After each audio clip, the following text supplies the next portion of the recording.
ഏറ്റവും കൂടുതലായി ആളുകളിൽ കാണുന്ന, കേരളത്തിൽ എസ്പെഷ്യലി കാണുന്ന 2 ക്യാൻസറുകളാണ് വൻകുടലിലെ ക്യാൻസറും ബ്രസ്റ്റ് ക്യാൻസറും. കോമൺ ആയി കാണുന്ന ക്യാൻസർ ഒരു പരിധിയിലധികം നമുക്ക് ചികിത്സിച്ച് മാറ്റാവുന്നത് അല്ലെങ്കിൽ അസുഖത്തെ കൺട്രോൾ ചെയ്യാൻ പറ്റുന്ന കാര്യങ്ങളിലാണ് പൊതുവെ സ്ക്രീനിങ് ഉപയോഗിക്കുന്നത്. ഏറ്റവും കോമൺ ആയിട്ട് ഉപയോഗിക്കുന്നത് ബ്രസ്റ്റ് ക്യാൻസറിന് നമുക്ക് എല്ലാവർക്കും അറിയുന്നത് മാമോഗ്രഫി അല്ലെങ്കിൽ ബ്രസ്റ്റിന്റെ സാധാരണ സിമ്പിൾ ആയിട്ടുള്ള ഒരു എക്സ്റേ അല്ലെങ്കിൽ കൊളോണോസ്കോപ്പി. വൻകുടലിൽ ഉണ്ടാകുന്ന ക്യാൻസർ തുടക്കത്തിൽ കണ്ടെത്താൻ സാധിക്കുന്ന ഒരു ടെസ്റ്റ്, സിമ്പിൾ ടെസ്റ്റ് ആണ്. ഒരു പോളിപ്പ് അല്ലെങ്കിൽ ചെറിയ തടിപ്പിൽ നിന്നാണ് ഈ ക്യാൻസർ ഉത്ഭവിക്കുന്നത്. അപ്പോൾ അത് നേരത്തെ കണ്ടെത്താൻ സാധിക്കുന്നത് മുഖേന അത് പൂർണ്ണമായി ഒഴിവാക്കാൻ സാധിക്കുകയും അസുഖം തന്നെ പൂർണ്ണമായി വരാനുള്ള സാധ്യതകൾ ഒഴിവാക്കാനും നമുക്ക് സാധിക്കുന്നു.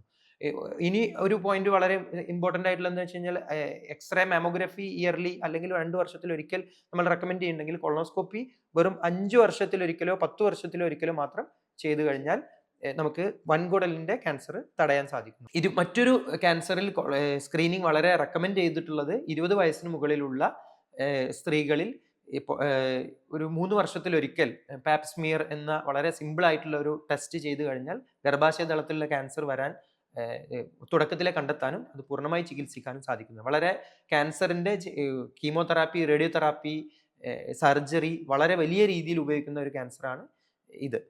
ഗർഭാശയത്തിലെ ക്യാൻസർ. ഇതിന് പകരം വളരെ തുടക്കത്തിൽ കണ്ടെത്തുകയാണ് ജസ്റ്റ് ആ ക്യാൻസർ വരാൻ സാധ്യതയുള്ള ആ ഭാഗത്തെ മാത്രം ഒഴിവാക്കാനും അസുഖം നമുക്ക് വരുന്നതിന് മുൻപ് തന്നെ തടയാനും ഹെൽപ്പ് ചെയ്യുന്നു.